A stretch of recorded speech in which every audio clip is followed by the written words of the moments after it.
Welcome back. So it's great to be here with Nikita. So Nikita is an employee at Google in Europe, and I'll let him introduce himself a little bit more in a bit. I'll just say that I had the great pleasure of meeting Nikita at Professor Werner's course at Oxford back in 2019, and that was quite an interesting and fun experience. We learned quite a lot about Shimomuran economics and xylitol and lots of things. So it was quite a fun and exciting experience for me. But yeah, Nikita and I kept in touch after the class, and I think we share quite a lot of interest in cryptocurrencies, crypto economic systems, and I think his work at Google is also quite applicable for kind of the role that cryptocurrencies have to play in development economics around the world. So without further ado, I'll let Nikita start and he can introduce himself. Thanks. Thank you, Makoto. Hi there, everyone. It's a great pleasure to be here today with you. So I hope we'll cover a lot of interesting material, and you'll get something valuable out of this talk.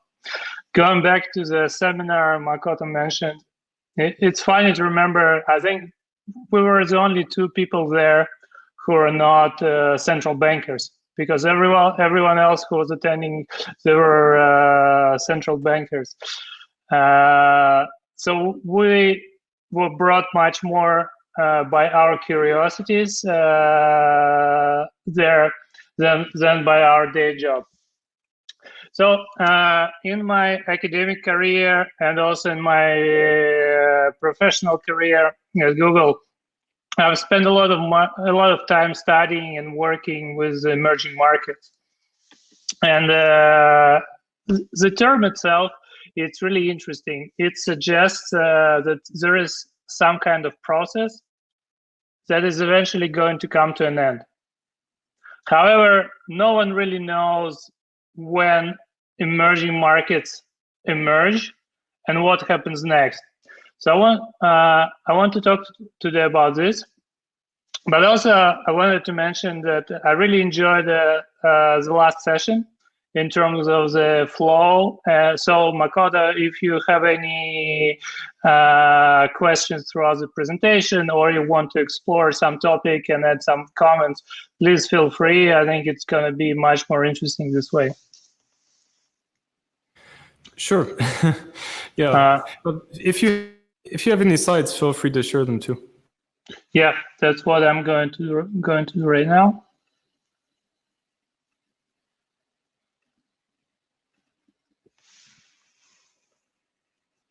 All right. Can you see my screen?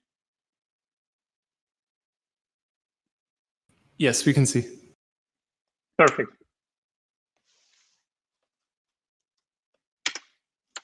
All right. So this is the kind of image that I'm pretty sure a lot of you are familiar with, and we've all seen it from time to time. The data changes year over year, but I'm pretty sure if we've looked at this same map based on the data over the last 20 years, we won't see a lot of changes in the overall distribution. So the data shows us GDP per capita in current prices in US dollars for 2020 across the world. So basically, while not an ideal measurement, GDP per capita is still the widest used metric to measure how rich or poor any given society is. And this map gives you a clear indication of how the distribution plays out around the world. And even by looking at this map, you can start making some assumptions. You can look at the geographic distribution, continental distribution of wealthy countries versus poor countries, and you can make some conclusions based on the map. But basically, even asking the question, what makes societies rich or poor? I think this is a kind of question we're facing on a daily basis when we're traveling, when we're speaking to people from other countries. And we all seem intuitively to have some kind of answer. So either it's due to a country having a lot of oil, or it's because one country has corrupt officials, while the other one has efficient government, very low crime rates, and etc.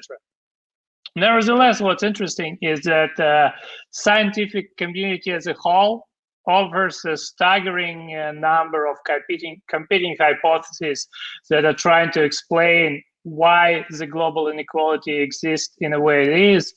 And at the underneath this question lies even more fundamental question is what drives economic growth and what makes some societies grow faster than the others. And obviously there is no consensus there either. However, the answers to this question, and I say answers because different societies have different answers, or even different people believe in different answers to this question. And the way we answer this question affects a lot of our daily lives, but also it affects the global economy. It affects billions of investment flows, international development aid, and much more. So why talk about this now? This has been going on for, you can say, the whole history of mankind. Ever since we started building complex societies, there was a divergence where some societies were wealthier than the others. However, as a number of speakers have already mentioned today, I believe that we're now at a critical point in human history where we're starting to get tools that are going to revolutionize the whole process. And we will have to reappraise the factors that form, that affect economic development, and also reevaluate what society and communities mean for each of us, and whether we're part of multiple digital communities that are going to have their own factors affecting their economic development. So over the years, many historians, geographers, economists, scientists all try to grapple with this question, what makes a nation rich or poor? It goes, in economics, it goes all the way back to Adam Smith and the Wealth of Nations. And throughout the 20th century, we've witnessed some societies experiencing a super rapid economic growth, which was dubbed at the time an economic miracle. We'll have heard about Japanese economic miracle. We'll know about Asian tigers. So at some point at the end of 20th century, it seemed like what these societies did in the middle 20th century would also be possible for all the rest, all the laggards, who will be able to catch up and finally emerge from their emerging status. Yet 2 decades into the 21st century, this has still not been the case. So talking about blockchain technology, I believe that it provides very creative new solutions to the problems, and also allows us to go more granular. So moving from the level of the nation state, we can go to smaller communities and see what happens at this level. So here you see another graph. So this is again data from International Monetary Fund, and it basically shows you the top 20 countries by gross domestic products per capita, and also the bottom 20 countries by gross domestic product per capita. And it's a very interesting read, because again, when talking about this, looking at the numbers, at the names of the countries, you can immediately get some assumptions, like saying like Yeah, of course, Norway and Qatar are at the top of the list.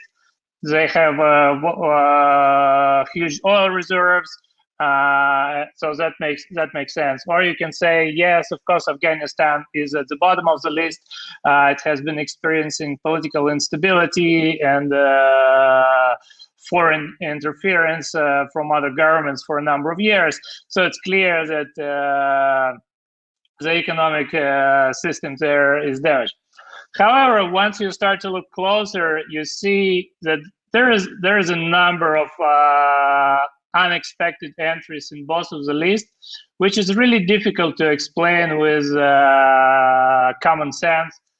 For example, it's not exactly clear why Luxembourg, Denmark, and Iceland are so high up, while some of the more richly endowed countries in terms of natural resources, populations, are not even on the list. In Russia, we like to say that Russia is the richest country in the world, and then we add in terms of natural resources. But it always puts a puzzle in front of you. You look around yourself and you think, like, for some reason, I don't see this wealth translating into standard of living for individual people. So this has been the question that I've been wondering about since I was a kid, and that also drove me into this area. So basically, what I'm trying to achieve today and what I hope to provide you with this presentation. So I want to give you a brief overview of the type of analysis of factors that seems to determine the level of economic development that scholars have come up with. I want to identify 3 key areas where blockchain technology gives us a chance to solve existing problems with new creative solutions. And I want to use SORA as an example of how we can achieve this. And I also want to encourage you to further explore this field, because the field is absolutely huge. So it's really difficult to give a short half an hour run through. And I also want to give you a sense that you as an individual now have the tools and resources to participate in economic systems and personally affect the way and the speed of your community's economic development. So looking at the factors that the researchers have been looking over the years that affect economic development. As with any complex adaptive systems, there is no one factor that overwhelmingly determines the outcome for a given society. Rather, it's a mix of interdependent variables, both exogenous and endogenous ones. And this creates a difficulty in properly identifying the key factors. So as you can see, the levels of economic development has been contributed to geographic conditions and resources, climate and historical context, cultural and religious norms, economic and political institutions, rule of law and property rights, economic policies, monetary and fiscal policies, levels of corruption and regulatory capture, trust levels within society, levels of education, and many others. So I want to start with the more obvious answers that are kind of on the surface. And for each approach in understanding development economics and development of societies, I want to give you one seminal work, which in my view, gives a clear representation of the overall idea. Obviously, this is just one work, and also I'm going to summarize it in 3 sentences. So this is more to encourage you to explore further and then make a decision on your own of what factors you consider to be more important and what factors you think are less important for any individual society. But basically, the three standard building blocks throughout the history of understanding the economic prosperity of a given society were geography, which includes natural resources, water resources, flora and fauna, types of nutrition available, natural borders, population density, and etc. Climate, which is kind of similar, but focuses more on conditions in terms of yearly precipitation, agricultural cycles, seasonal changes, natural disasters, environmental sustainability, etc. And finally, culture in terms of studying customs and social behavior of a particular group of people and trying to understand its interplay with political organization at the individual and group levels. So, giving a representation for each of the approaches. So for geography, we have a very famous work by Jared Diamond called Kant, Germs, and Steel, The Fates of Human Societies. For climate, economist Jeffrey Sachs has done a lot of research and gathered a lot of data to compare outcomes for societies with different climate with different climatic conditions. And you can start with reading his book, The End of Poverty. And for culture, we can go all the way back to a classic of European scholarship in 19th century, by Max Weber. So Kant's Germs and Steel goes on this grandiose research across multiple disciplines, looking at the continental orientation, population density, crops and animals available for domestication. And the main point of the book, if we can again say it in one sentence, is that the static conditions of their environment that were experienced by early human societies at the start of their development were the main determinant of their future outcomes. So he uses this argument to explain, for example, why at the time of the contact, Eurasia was much more developed than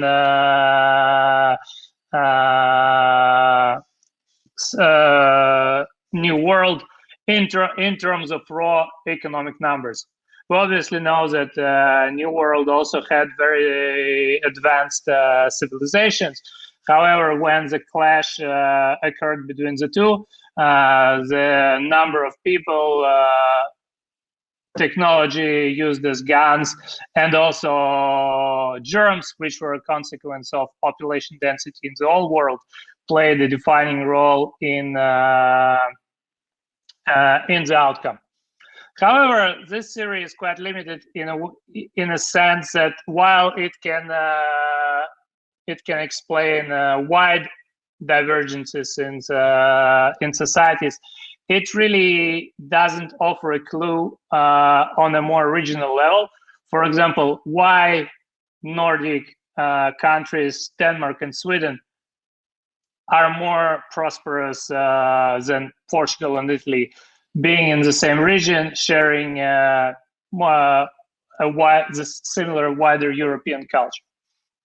So in the End of Poverty, Sachs looks at the economic development of several African countries, and he painstakingly analyzes the troubles they're facing due to their climatic conditions, basically living in a water scarce, hot environment.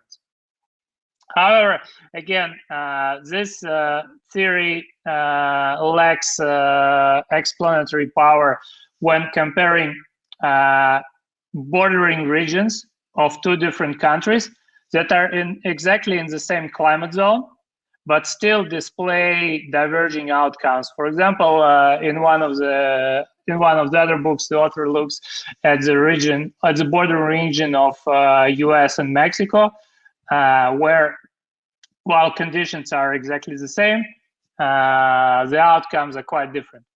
And the last one, looking at the culture, again, the famous example is Max Weber, where he formulated his hypothesis that Protestant faith made a better behavioral pattern for economic development than the Catholic faith he was comparing it with. However, again, nowadays this explanation is deemed to be quite flawed because it fails to explain many different cases where societies with similar culture or exactly the same cultural norms went on diverging paths due to adopting different economics model. So again, example of South Korea versus North Korea. If you look back in 1960s, the GDP per capita in North Korea was slightly higher than in South Korea. 50 years later, the situation is dramatically different. So basically, we're not going to spend a lot of time on these classic explanations, as first of all, they're usually fixed. So this is something that is that it's very difficult for an individual to affect. And also, as the next slide will show, based on the data we've accumulated over the last 200 years, one thing seems to be certain. For the overall prosperity of the society, it's much more important how we organize and distribute our resources than what resources we have in the beginning of our journey. So, going deeper, we're going to look at three specific areas of research that look into society's economic development. And here again, I give you three specific examples of each approach, which you can pick up and explore in more detail. So, area number one is economic policies. So, to give you a one-liner, what does it mean? So, the idea is that when society adopts a right set of economic policies, it develops faster.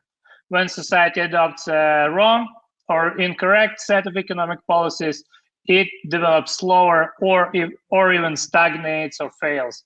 And throughout history, we've seen a lot of examples where economic policies shift, and then the levels of society's prosperity also shift with it.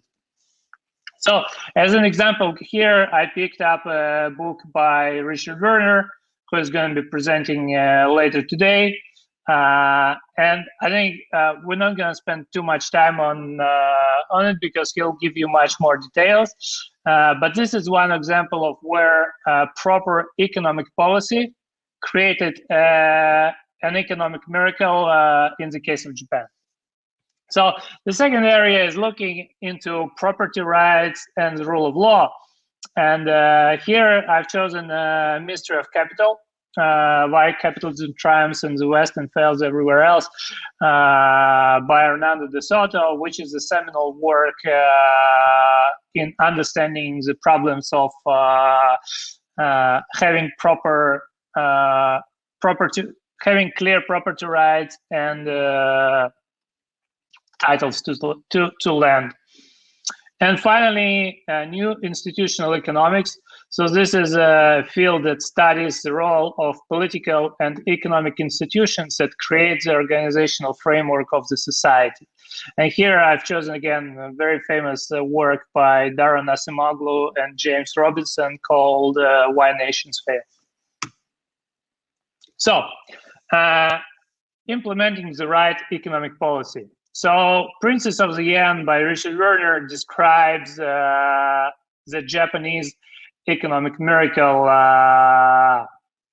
when Japan had made amazing progress in the second half of the 20th century based on the policies adopted by Japanese bureaucracy that were optimized for economic and GDP growth. So these policies were focused on credit creation guidance rather than focusing on interest rates and free market economy as we're used to. As you know, every day people are following what the Fed says about interest rates. Only last week, we had some surprising for the market announcements by members of the Fed about when they're going to be raising interest rates.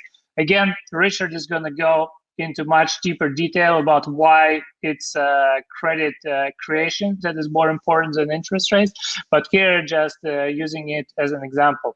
So then also Japan empowered corporate managers and the expense of shareholders, limited competition within each industrial cluster, and incentivized savings rather than consumption. So the point of this approach is that when you choose the right economic policy, the society's wealth grows.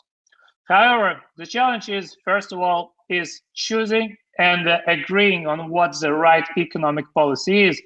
And as you can see from the recent political developments, there are sometimes completely divergent opinions on what the right political or economic measures have to be chosen.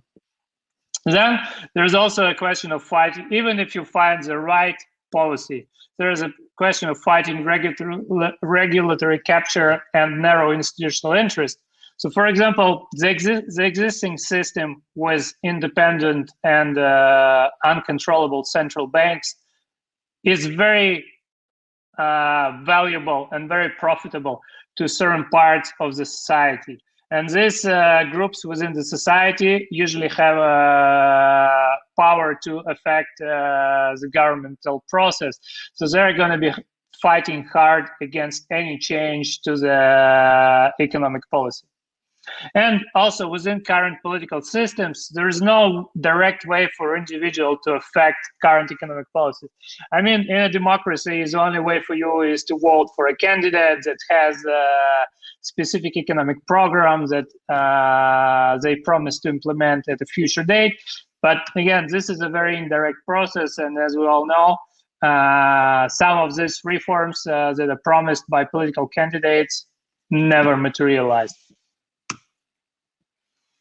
So problem number 2 is property rights and land titles in the developing world.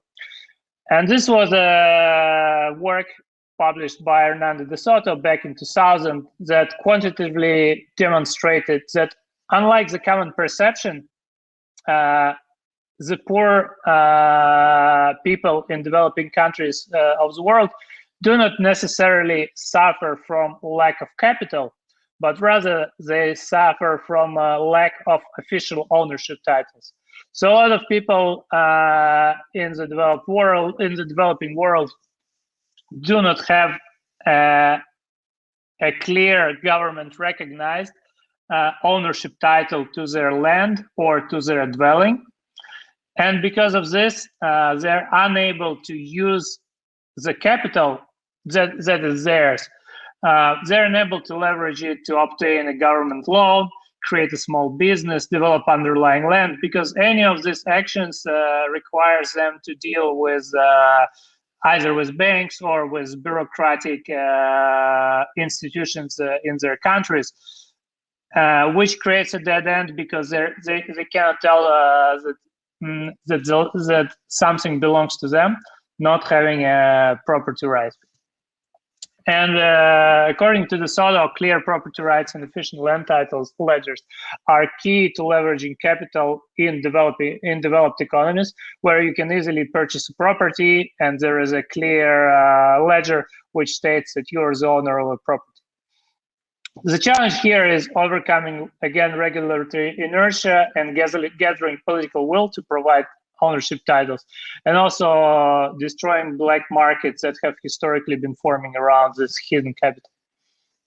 So problem number 3 is building inclusive economic and political institutions. So in their book, Why Nations Fail, Asimanglo and Robinson are classifying 2 types of institutions that we're dealing with every day. It's economic and political institutions. And they classify them in 2 subtypes, extractive and inclusive. So basically, extractive institutions are the ones that are created to serve specifically for the narrow goals of the elite, and where regular people have no influence over the direction of their and the rules of the game within the economic system. So this can mean any autocratic or totalitarian government trying to rig the rules of the games in order to profit themselves. So with the evolution of political process, institutions can gradually become inclusive. So that means that wider parts of society are able to participate in the process of decision making, and thus gain the incentive to innovate and increase their productivity. The challenge here is that switching the institutional type tends to require major social upheavals. So it can be wars, revolutions.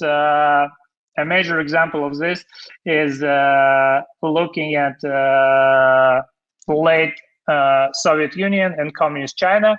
Both societies had extractive political and economic institutions, but while Soviet Union decided to first reform political institutions and then economic ones, which, as we all know, led to a disaster, China chose the opposite way of opening up economic institutions first, and it seems to be doing quite well with this approach.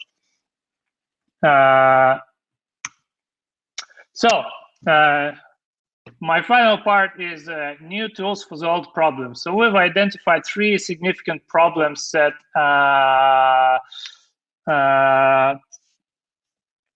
stem economic development in emerging markets. So it's choosing and effectively adopting the right economic policy. And I take the right in quotes because, again, there are lots of different opinions on what the right economic policy is, and based on the local conditions, the right economic policy might be a different one. But choosing and effectively adopting it is an important part of economic development. The second point is establishing and maintaining a clear ownership rights for assets in general and for property in particular. And third problem is allowing citizens or members of the community to participate in political and economic decision making, giving them skin in the game and incentivizing them to increase their productivity. So, adopting the right economic policy. And here we have a picture representing the SORA governing mechanism. So again, the problem is the lack of direct influence by citizens over policy, strong entrenched interests protecting the existing order, and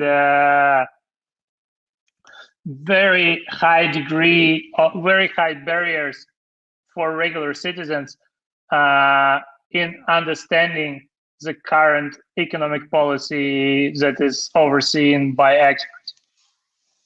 So, in my opinion, blockchain-based governing mechanisms allows users to review proposals, consult experts, bypass institutional inertia and regulatory capture, and actually get involved in understanding the basic economic principles that are underpinning their community.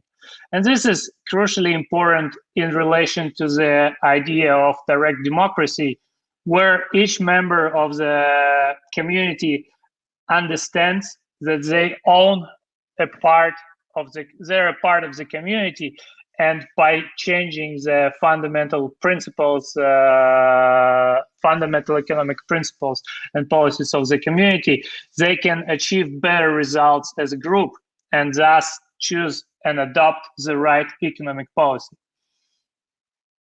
So the flexible approach allows to adopt your fiscal, monetary, and economic policies based on the optimal conditions for sustainable economic growth. It allows you to exclude the interest groups that in current system hold keys and political influence over decision makers through the system of blockchain governments, and also allows a wider community of people to focus on value creation rather than asset speculation. Again, the thing we've witnessed in the last couple of years with everything that has been going on.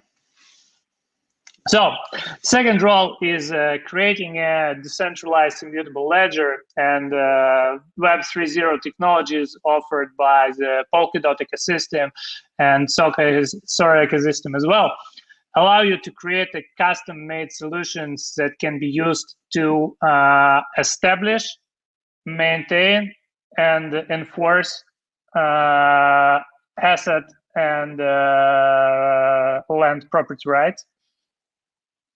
So this, first of all, allows poorest members of society to secure a title to their dwelling or their any other asset by passing legal and bureaucratic barriers. It helps them to bring their debt capital to life by tokenizing it, storing it on blockchain, and using it to get access to cheap credit, using it as a collateral for business loans, and having a transparent ownership system that discourages illegal forfeiture and corruption in holding real estate and other assets. And finally, creating inclusive economic and political institutions. So here, I've been really inspired by the idea of SORA Parliament.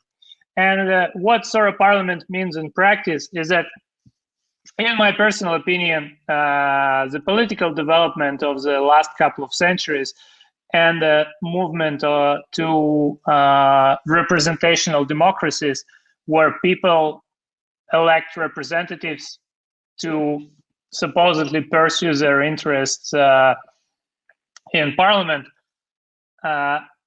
is actually a result of existing levels of technology and convenience. And in reality, with the new technology provided by blockchain, it's possible to go back to the original idea of direct representation democracy, where every citizen could participate in the decision making, while also making it scalable to societies of any size, and thus bypassing technical difficulties. So this allows SORA Parliament and government mechanisms to provide real influence on the decision-making process, and in turn ensuring inclusive economic and political institutions, and ensuring existing inclusive political and economic institutions provide all the participants with clear incentive and skin in the game in the system overall, and in improving the system towards better economic outcomes. So, some final thoughts on this overview. Again, I want to mention that I believe we're at a unique point in human history where technological progress allows us to directly affect the levels of economic progress experienced in our own communities through the tools such as SORA and blockchain in general. I believe it's true both for developing countries overall, which can adapt the out-of-the-box tools instead of creating them from scratch, and also for smaller communities, especially digital communities like the SORA community, where we can build right from the start. We can build and test new ideas, where everyone has a say and a stake in the well-being of the society.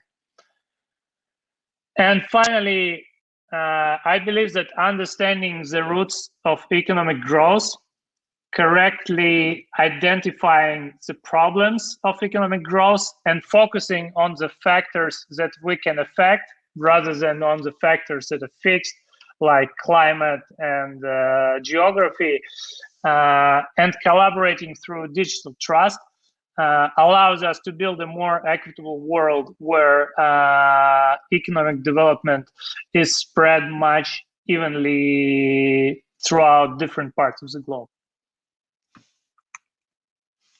So I guess that would be the end of my presentation. Would be happy to discuss any questions, and feel free to connect with me if you want to chat about anything related to this. Yeah, thanks, Nikita. That was quite an exciting and interesting presentation. I like how you touched on kind of the difficulty in explaining economic economic development differences in many different parts of the world that are not easily explained by just natural resources or climate or other kind of natural, but rather artificial, human influenced things. So, for example, having a proper credit creation and allocation scheme in your country really is one of the big determinants. And Richard Werner's work shows this statistically, that it's necessary and sufficient for economic growth. So it's quite interesting. But obviously, just having good capital allocation is not really, it's not the end all of human society. To have a livable society, you also have to have participatory social structures, so that, it's not just a dictatorship, that people should be able to collaborate together and have their influence and their voice heard as well. You can see that in Europe, maybe, that more and more individual voices are kind of being shoved out. But it'll be interesting to see where it goes. But having the whole pieces. So, good economic and the right economic policies, having the ability, to protect people's personal property, so property rights, or, in the case of cryptocurrencies, self-custody of assets and self-ownership is really important.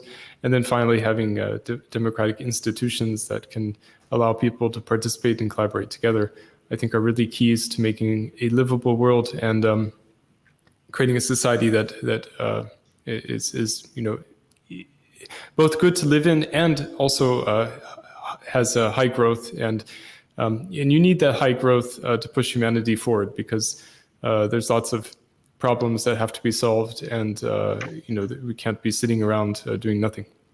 So there's nothing wrong with work. Yeah. The exciting part of this for me personally is that you're not stuck with fixed conditions of your environment, but rather all this work shows that it's very much within our own capabilities to change the way we organize ourselves, to change the way we invest our resources, to change the way we focus on which key areas we focus, to dramatically change the environment around us. And again, like the example of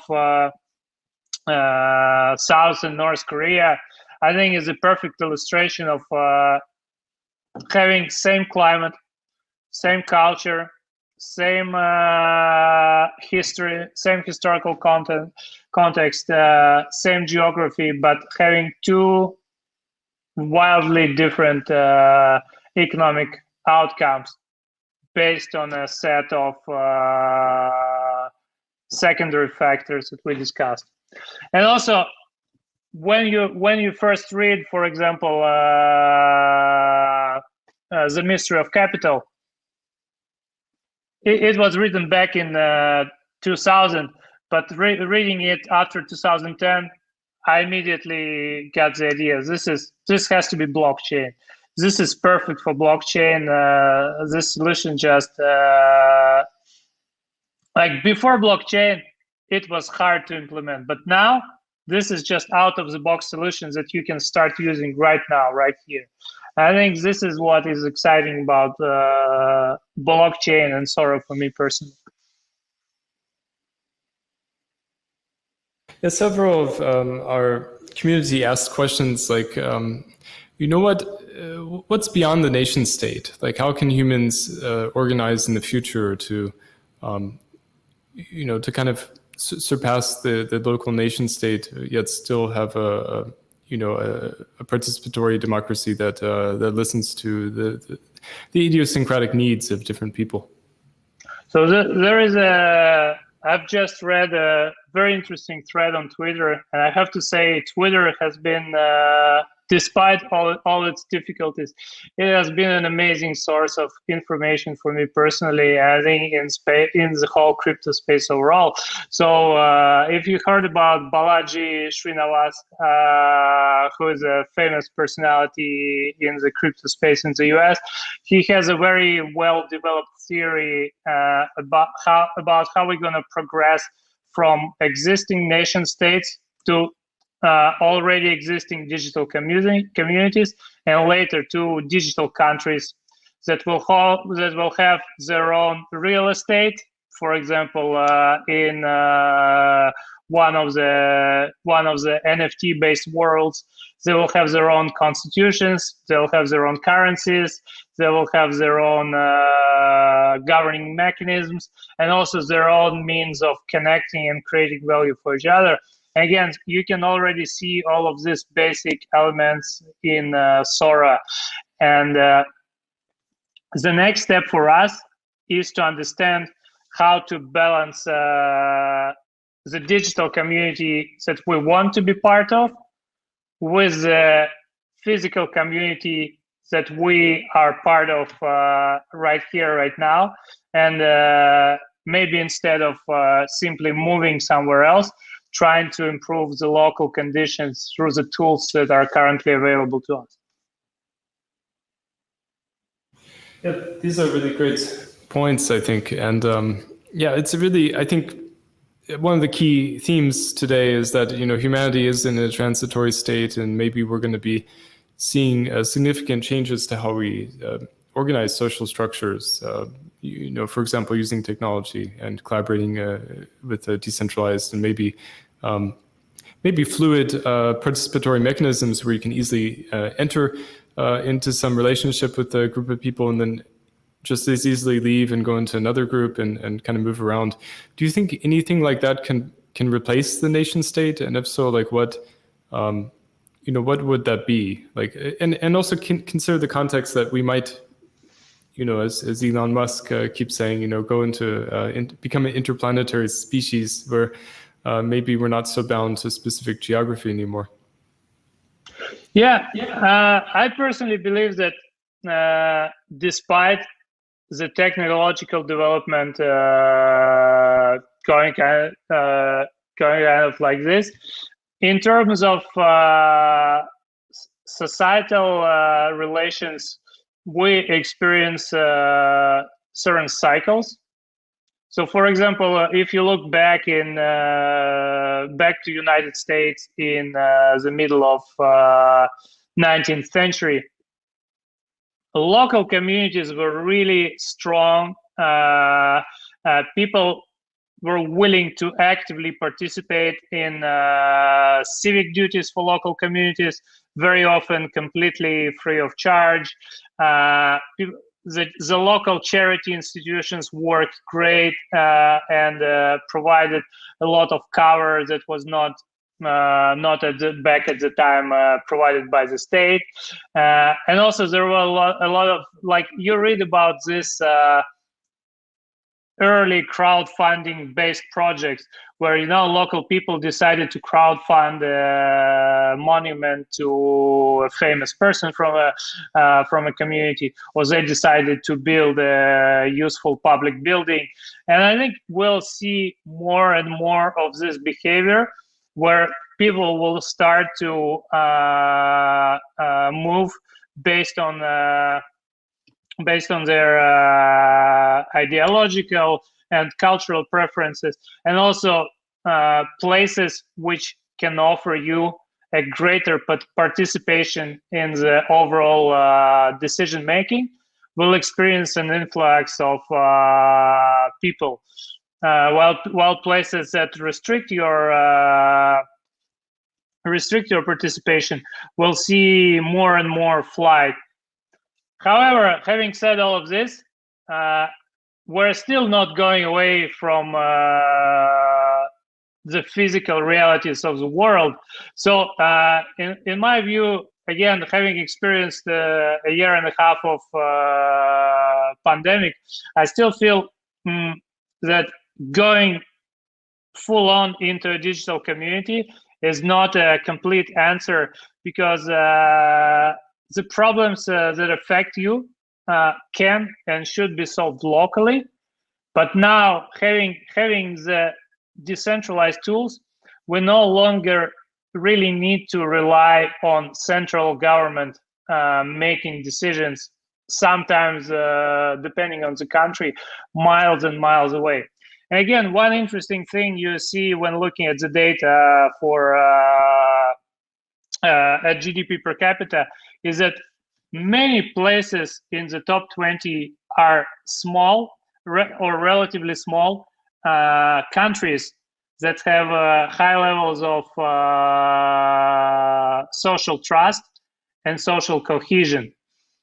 So these new tools allows us, even within big states, to create smaller communities based on certain norms, and use these small communities to affect things locally without waiting for the central government to step in every time. So hopefully we'll be moving in this direction. Yeah, no, I agree. I think I'm very optimistic about the future in general. I think life will find a way, and that we'll be able to kind of get past the hardships in this transitory time. Well, thank you very much for your time. I really appreciate you coming here during your working hours and speaking with us. And good luck with your job at Google. Thanks. Thank you very much. I appreciate being the part of the event, and also really looking forward to Richard's presentation. So let's wait and see.